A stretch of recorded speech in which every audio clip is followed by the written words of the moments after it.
കേരളത്തിൽ അടുത്തതായി അധികാരത്തിൽ വരാൻ പോകുന്ന മുന്നണി UDF ആണെന്നും ആ മുന്നണിക്ക് നേതൃത്വം കൊടുക്കാൻ പോകുന്നത് തങ്ങളുടെ പാർട്ടിയാണെന്നും നിലവിൽ വിശ്വസിക്കുന്നവരാണ് കോൺഗ്രസ്സുകാർ.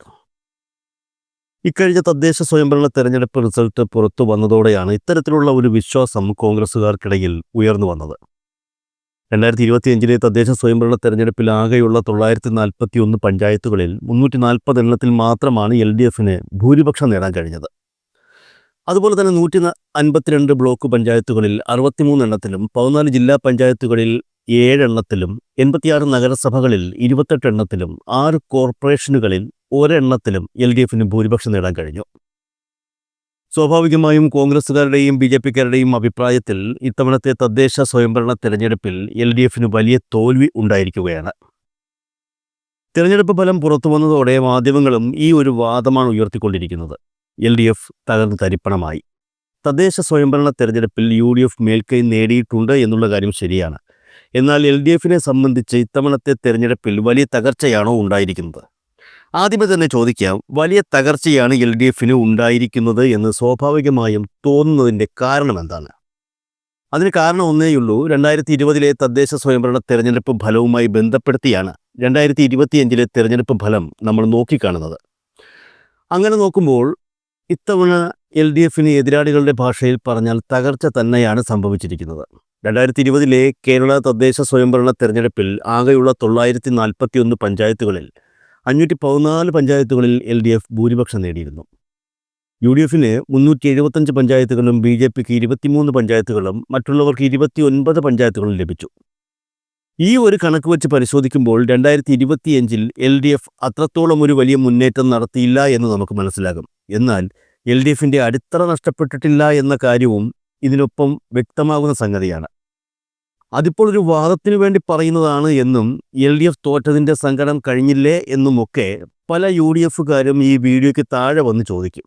എന്നാൽ നിങ്ങൾ മനസ്സിലാക്കാനുള്ളത് കാര്യങ്ങൾ അങ്ങനെയല്ല എന്ന് തന്നെയാണ്. ഞാനൊരു വാദത്തിനു വേണ്ടി ഇങ്ങനെ പറയുന്നതാണ് എന്ന് തോന്നുന്നവർ കഴിഞ്ഞ ദിവസം LDFന്റെ ഘടകകക്ഷിയായ കേരള കോൺഗ്രസ് എമ്മിൻ്റെ നേതാവ് സ്റ്റീഫൻ ജോർജ് പറഞ്ഞ കാര്യം ഒന്ന് ശ്രദ്ധിക്കുക. ഇക്കഴിഞ്ഞ തദ്ദേശ സ്വയംഭരണ തെരഞ്ഞെടുപ്പ് ഫലം വച്ച് വരുന്ന നിയമസഭാ തെരഞ്ഞെടുപ്പ് ഫലത്തെ വിലയിരുത്താൻ സാധിക്കില്ല എന്ന് വ്യക്തമാക്കിയിരിക്കുകയാണ് സ്റ്റീഫൻ ജോർജ് തൻ്റെ പ്രസ്താവനയിലൂടെ. എന്നാൽ അതുമാത്രമല്ല, അതിനൊപ്പം തന്നെ മറ്റൊരു പ്രധാനപ്പെട്ട സൂചനയും കൂടി സ്റ്റീഫൻ ജോർജ് നൽകുന്നുണ്ട്. അത് മറ്റൊന്നുമല്ല, വരുന്ന നിയമസഭാ തെരഞ്ഞെടുപ്പിൽ UDFന്റെ കാര്യം സുരക്ഷിതമല്ല എന്ന സൂചന. അങ്ങനെയാണെങ്കിൽ എന്തായിരിക്കും സ്റ്റീഫൻ ജോർജ് പറഞ്ഞിരിക്കുന്നത്? LDF മുന്നണിയിലെ ഘടകകക്ഷിയായി ശക്തമായി നിലയുറപ്പിച്ചിരിക്കുന്ന കേരള കോൺഗ്രസ് എമ്മിനെ നിരവധി നാളുകളായി UDF, അതായത് കോൺഗ്രസ്, തങ്ങളുടെ മുന്നണിയിൽ ചേരാൻ ക്ഷണിച്ചുകൊണ്ടിരിക്കുകയാണ്. അങ്ങോട്ടില്ല എന്ന കാര്യം വ്യക്തമാക്കി പറഞ്ഞിട്ടും പ്രവർത്തികളിലൂടെ സൂചിപ്പിച്ചിട്ടും വീണ്ടും വീണ്ടും UDF നിങ്ങളെ കാത്തിരിക്കുകയാണ് എന്ന് പറഞ്ഞ് വാഗ്ദാനങ്ങൾ മാളി ഗ്രൂപ്പിന് മുന്നിൽ വയ്ക്കുന്നുണ്ട്. എന്തായാലും ആ ഒരു നീക്കത്തിന് കഴിഞ്ഞ ദിവസം കൃത്യമായിട്ടുള്ളൊരു മറുപടി Kerala Congress M general secretary Stephen George നൽകിയിരിക്കുകയാണ്. അതായത് പുള്ളി പച്ചയ്ക്ക് പറഞ്ഞു, UDFിലേക്കുള്ള ക്ഷണം നേതാക്കൾ നിർത്തണമെന്ന്. കേരള കോൺഗ്രസ് എം എന്ന പാർട്ടി LDFിൽ ഉറച്ചു നിൽക്കും എന്ന നിലപാട് വ്യക്തമാക്കിയിട്ടും വിളിക്കുന്നത് എന്തിനാണെന്നും സ്റ്റീഫൻ ജോർജ് ചോദിച്ചിരിക്കുകയാണ്. മാത്രമല്ല, അതിനൊപ്പം ഒരു കാര്യം കൂടി സ്റ്റീഫൻ ജോർജ് പറഞ്ഞു, ഞങ്ങളെ UDF അങ്ങോട്ട് വിളിക്കുന്നത് വെറുതെയല്ല എന്നറിയാമെന്ന്. അതായത് കേരള കോൺഗ്രസിൻ്റെ അടിത്തറ ഭദ്രമാണെന്നുള്ളതിന് തെളിവാണ് UDF നേതാക്കളുടെ ക്ഷണം എന്നാണ് അദ്ദേഹം പറയുന്നത്. ക്രിസ്ത്യൻ വോട്ട് LDFനെ കൈവിട്ടു എന്ന് പ്രചരണം തെറ്റാണെന്നും അദ്ദേഹം പഞ്ചായത്ത് തെരഞ്ഞെടുപ്പ് റിസൾട്ട് ചൂണ്ടിക്കാട്ടി വ്യക്തമാക്കിയിട്ടുണ്ട്. അതായത് ഒരു രാഷ്ട്രീയ പാർട്ടി ഇപ്പോൾ ജയിച്ചു നിൽക്കുന്നു എന്ന് പറയുന്ന ഒരു മുന്നണിയോട് പറയുകയാണ്, ഞങ്ങൾ നിങ്ങളുടെ മുന്നണിയിലേക്ക് ഇല്ല എന്ന്. ഇപ്പോൾ ജയിച്ചു നിൽക്കുന്നത് ഞങ്ങളാണ്, ഇനി ജയിക്കാൻ പോകുന്നതും ഞങ്ങളാണ് എന്നൊക്കെ വിശ്വസിച്ച് നിൽക്കുന്ന ഒരു മുന്നണിക്ക് ഇതിൽ പരം ഒരു തിരിച്ചടി ലഭിക്കാനുണ്ടോ? അപ്പോൾ എന്താണ് കേരള കോൺഗ്രസ് എമ്മിൻ്റെ ഈ മറുപടിയിൽ നിന്നും വ്യക്തമാവുന്നത്? വരുന്ന നിയമസഭാ തെരഞ്ഞെടുപ്പിൽ UDF വീണ്ടും അധികാരത്തിലെത്തും എന്ന് യാതൊരു ഉറപ്പുമില്ല എന്നുള്ളത് തന്നെയാണ്. നിയമസഭാ തെരഞ്ഞെടുപ്പുമായി ബന്ധപ്പെട്ട് തിരുവനന്തപുരം കേന്ദ്രമായി കാലങ്ങളായി പ്രചരിക്കുന്നൊരു വിശ്വാസമുണ്ട്. തിരുവനന്തപുരം ജില്ലയിൽ ഉൾപ്പെടുന്ന 14 നിയമസഭാ മണ്ഡലങ്ങളിൽ ഏത് മുന്നണിയാണ് ഭൂരിപക്ഷം നേടുന്നത്? ഞാൻ പറയുന്നത് നിയമസഭാ തെരഞ്ഞെടുപ്പിലെ കാര്യമാണ് കേട്ടോ. നിയമസഭാ തെരഞ്ഞെടുപ്പിൽ തിരുവനന്തപുരത്ത് ഏത് മുന്നണിയാണ് ഭൂരിപക്ഷം നേടുന്നത്, അവരായിരിക്കും കേരളം ഭരിക്കുക എന്നുള്ളതാണ് ആ വിശ്വാസം. 2021 2016 നടന്ന നിയമസഭാ തെരഞ്ഞെടുപ്പുകളിൽ ജില്ലയിൽ LDFനായിരുന്നു മുൻതൂക്കം ലഭിച്ചത്. പിണറായി വിജയൻ്റെ നേതൃത്വത്തിലുള്ള മന്ത്രിസഭകൾ ഈ കാലയളവിൽ കേരളത്തിലുണ്ടായി. 2011 നിയമസഭാ തെരഞ്ഞെടുപ്പിൽ UDFനായിരുന്നു ജില്ലയിൽ മുൻതൂക്കം ലഭിച്ചത്.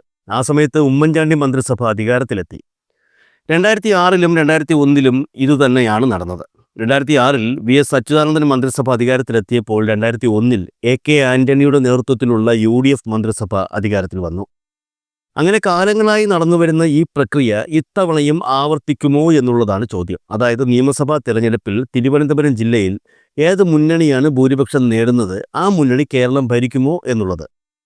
തിരുവനന്തപുരം കേന്ദ്രമാക്കി എന്തുകൊണ്ട് ഈ വിശ്വാസം നിലനിൽക്കുന്നു എന്ന് ചോദിച്ചാൽ അതിനുള്ളിൽ അമാനുഷികമായ കാര്യങ്ങളൊന്നുമില്ല എന്ന് ആദ്യം മനസ്സിലാക്കുക.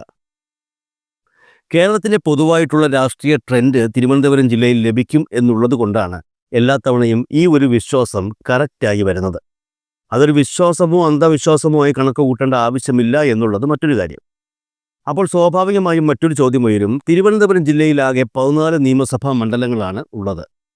എറണാകുളം ജില്ലയിലുമുണ്ട് 14 നിയമസഭാ മണ്ഡലങ്ങൾ. അതേസമയം മലപ്പുറം ജില്ലയിൽ 16 നിയമസഭാ മണ്ഡലങ്ങളുണ്ട്. ഇവിടെ 16 നിയമസഭാ മണ്ഡലങ്ങളുള്ള മലപ്പുറത്തെയും 14 നിയമസഭാ മണ്ഡലങ്ങളുള്ള മറ്റൊരു ജില്ലയായ എറണാകുളത്തെയും ഈ കണക്കിൽ ഉൾപ്പെടുത്താത്തത് എന്തുകൊണ്ടാണ്? തിരുവനന്തപുരം ജില്ലയിലെ ട്രെൻഡാണ് കേരളത്തിൽ ഉണ്ടാകുന്നതെങ്കിൽ അതേപോലെയുള്ള മറ്റു 2 ജില്ലകളായ മലപ്പുറത്തെയും എറണാകുളത്തെയും എന്തുകൊണ്ട് ഉൾപ്പെടുത്തുന്നില്ല എന്നുള്ളതാണ് ആ ചോദ്യം. അതിനുത്തരം വളരെ ഈസിയാണ്. മലപ്പുറം ജില്ലയും എറണാകുളം ജില്ലയും എത്ര പ്രതികൂല സാഹചര്യത്തിലും UDFനോട് വിധേയത്വം കാണിക്കുന്ന ജില്ലകളാണ്. എന്നാൽ തിരുവനന്തപുരം അങ്ങനെയല്ല. കേരളത്തിലെ ജനങ്ങളുടെ മനസ്സ് ആർക്കൊപ്പമാണ്, അല്ലെങ്കിൽ കേരളത്തിൽ നടക്കാൻ പോകുന്ന തെരഞ്ഞെടുപ്പ് ട്രെൻഡ് എങ്ങനെയാണ്, അതിൻ്റെ പ്രതിഫലനമായിരിക്കും തിരുവനന്തപുരത്ത് സംഭവിക്കുക. LDFനോ UDFനോ സ്ഥിരമായി വിധേയപ്പെടുന്ന ഒരു സാഹചര്യമല്ല തിരുവനന്തപുരത്ത് നിലനിൽക്കുന്നത്. ആ ഒരു കാരണം കൊണ്ട് തന്നെയാണ് തിരുവനന്തപുരം ജില്ലയിൽ ആര് മേധാവിത്വം നേടുമെന്നുള്ളതും കേരളം ആര് ഭരിക്കും എന്നുള്ളതുമായ ചോദ്യങ്ങൾക്ക് ഒരു ഉത്തരമാകുന്നത്. ഇനി പ്രധാന കാര്യത്തിലേക്ക് വരാം. നിലവിലെ തദ്ദേശ സ്വയംഭരണ തെരഞ്ഞെടുപ്പിലെ റിസൾട്ട് അനുസരിച്ച് തിരുവനന്തപുരം ജില്ല UDFന് അനുകൂലമല്ല എന്ന് തന്നെ പറയേണ്ടി വരും. എന്നാൽ തിരുവനന്തപുരം കോർപ്പറേഷനും BJP പിടിച്ചല്ലോ എന്ന ചോദ്യം ഉയരുമ്പോൾ അവിടെ മനസ്സിലാക്കേണ്ട മറ്റൊരു കണക്കുണ്ട്. കോർപ്പറേഷൻ തെരഞ്ഞെടുപ്പിൽ BJP 50 സീറ്റുകൾ നേടിയപ്പോൾ LDF 29 സീറ്റുകൾ നേടി. ഇത്തവണ ഭരണം പിടിക്കുമെന്ന് ആദ്യമേ പ്രഖ്യാപിച്ച് രംഗത്തിറങ്ങിയ കോൺഗ്രസ് നേടിയത് 19 സീറ്റുകളാണ്. കോൺഗ്രസ് കഴിഞ്ഞ തവണത്തേക്കാൾ 9 സീറ്റുകൾ അധികം പിടിച്ചു എന്നുള്ളത് യാഥാർത്ഥ്യം. എന്നാൽ അതിനൊപ്പം മനസ്സിലാക്കേണ്ട മറ്റൊരു പ്രധാന കാര്യം 25 വാർഡുകളിൽ ഈ പറയുന്ന കോൺഗ്രസ് നയിക്കുന്ന UDF വെറും 1000-ൽ താഴെ വോട്ടുകൾ മാത്രമേ പിടിച്ചുള്ളൂ എന്നുള്ളതാണ്.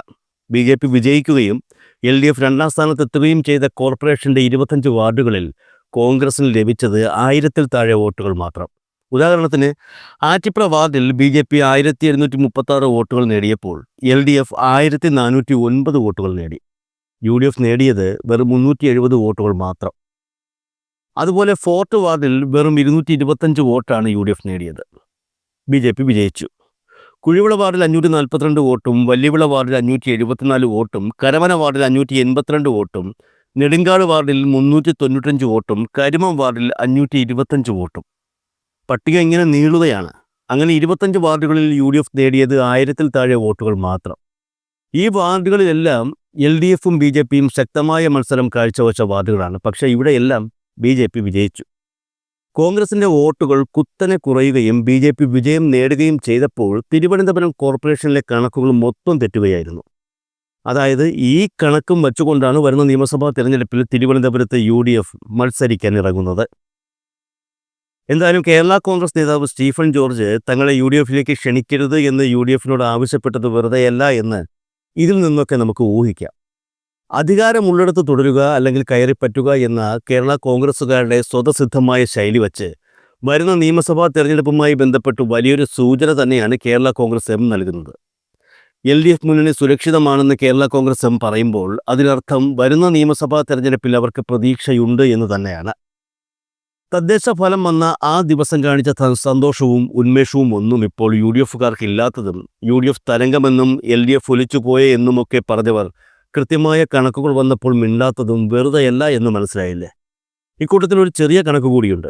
ഈ തദ്ദേശ സ്വയംഭരണ തെരഞ്ഞെടുപ്പിൽ UDFന് കിട്ടിയ മൊത്തം വോട്ട് 89 ലക്ഷമാണ്. LDFന് കിട്ടിയ മൊത്തം വോട്ട് 82 ലക്ഷവും. വ്യത്യാസം 7 ലക്ഷം. ഇനി പറയുന്നത് ശ്രദ്ധിച്ചു കേൾക്കണം. മലപ്പുറത്തെയും എറണാകുളത്തെയും മാത്രം UDF ലീഡ് എടുത്താൽ ഏതാണ്ട് 7 ലക്ഷം വരും. മലപ്പുറത്തെ മാത്രം ലീഡ് എടുത്താൽ 5.5 ലക്ഷം വരും. എന്നുവെച്ചാൽ UDF വൻ തരംഗം മലപ്പുറത്ത് മാത്രമേ ഉള്ളൂ എന്ന്. ഇനി മറ്റൊരു രസകരമായ കാര്യം LDFന് നഷ്ടപ്പെട്ട കോർപ്പറേഷൻ്റെ കാര്യമാണ്. തിരുവനന്തപുരം, കൊല്ലം, തൃശ്ശൂർ എന്നിങ്ങനെ കോർപ്പറേഷൻ നഷ്ടപ്പെട്ട 3 പഞ്ചായത്തിലും, അതായത് 3 ജില്ലാ പഞ്ചായത്തിലും LDFനാണ് ഭൂരിപക്ഷം എന്നുള്ളതാണ്. കൂട്ടത്തിൽ ഷാഫിയുടെ 1.5 ലക്ഷം ഭൂരിപക്ഷമുള്ള വടകരയിൽ CPMനാണ് ലീഡ്. ഭരണത്തിൽ തിരിച്ചു വരാൻ ഈ റിസൾട്ട് പോരാ എന്ന് UDF മനസ്സിലാക്കിയതോടെയാണ് റിസൾട്ട് വന്ന ദിവസത്തെ അലർച്ചയും വിളിയും ഇപ്പോൾ അസ്തമിച്ചിരിക്കുന്നത്.